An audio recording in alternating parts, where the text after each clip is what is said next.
Hi hello అందరూ ఎలా ఉన్నారు? ఏం చేస్తున్నారండి? ఇది సండే మార్నింగు. అల్లం ఇంకా ఇలా చేసుకుని టీ పెట్టుకున్నాను స్ట్రాంగ్‌గా. కొంచెం గొంతు తేడాగా ఉంది నాకని.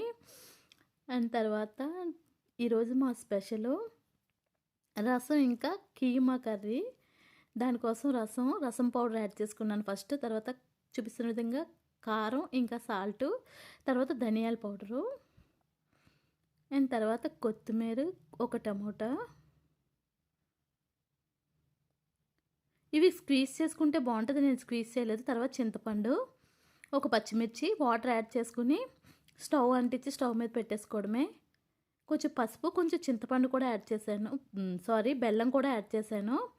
బెల్లం ఏంటంటే చింతపండు టేస్ట్ని బ్యాలెన్స్ చేస్తుంది. తర్వాత కీమాలో ముందుగా పసుపు, కారం, ఉప్పు వేసి మిక్స్ చేసి పక్కన ఉంచేసుకోవాలి. మ్యారినేషన్ చేసి పక్కన ఉంచుకోవాలి. అంతలోపు రసం కూడా మరిగిపోయింది. ఇప్పుడు రసం పోపు వేసుకుందాం. రసం పోపు కోసం ఆవాలు, జీలకర్ర, వాము, మెంతులు ఇవి కంపల్సరీ వేసుకుంటాను నేను.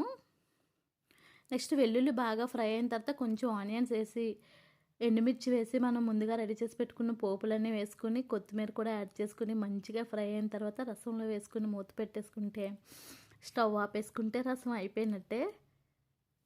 అండ్ తర్వాత మటన్ కర్రీ. తర్వాత మనకి ఆయిల్ యాడ్ చేసుకోవాలి ఇందులో. ఆనియన్స్ కూడా కట్ చేసి పెట్టుకుని మసాలా స్పైసెస్ వేసుకుని అవి కొంచెం ఫ్రై అయిన వెంటనే ఆనియన్స్ వేసేసుకోండి. అండ్ తర్వాత అల్లం వెల్లుల్లి ఇది కూడా బాగా పచ్చివాసన పోయే వరకు ఫ్రై చేసుకుని పసుపు యాడ్ చేసుకోవాలి. నాకు పసుపు అలవాటు అయిపోయింది. నేను మటన్లో యాడ్ చేశాను, మళ్ళీ ఇందులో కూడా యాడ్ చేసుకున్నాను. అంతే అండి. మటన్ మ్యారినేషన్ చేసిన మటన్ వేసేసి మంచిగా మిక్స్ చేసుకుని వాటర్ అంతా ఎగిరిపోయే వరకు మనం ఉడికించుకోవాలి. ఆ తర్వాత ఆయిల్ కనిపిస్తుంది కదా, ఆ స్టేజ్కి వచ్చేసినప్పుడు మనం ధనియాల పొడి ఒక spoon, half spoon garam masala, home made garam masala వేసుకుని మంచిగా మిక్స్ చేసుకుని బాగా ఫ్రై అయిన తర్వాత ఒక స్పూన్ పెరుగు కూడా యాడ్ చేసుకోండి. ఇప్పుడు బాగా ఫ్రై చేసుకుని వాటర్ యాడ్ చేసుకుని విజిల్ పెట్టేసుకోవడమే. ఇంకా మనం ఏమి యాడ్ చేసే పని ఉండదు.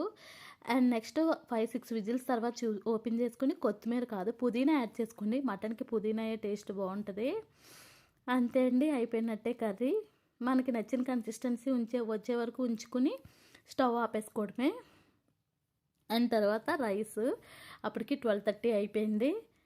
మా చిన్న అబ్బాయికి ఆకలేస్తుందని రైస్ పెట్టమంటే పెట్టేస్తున్నాను. అబ్బాయికి రసం అదిని. ఇదండి మా సండే స్పెషల్. అండ్ తర్వాత నేను, మా హస్బెండ్, పిల్లలు అందరం కలిసి తినేస్తాం సండే. ఈవినింగ్కి మార్నింగ్ కూడా కర్రీ చేసేసుకున్నాను. నచ్చితే లైక్ చేయండి.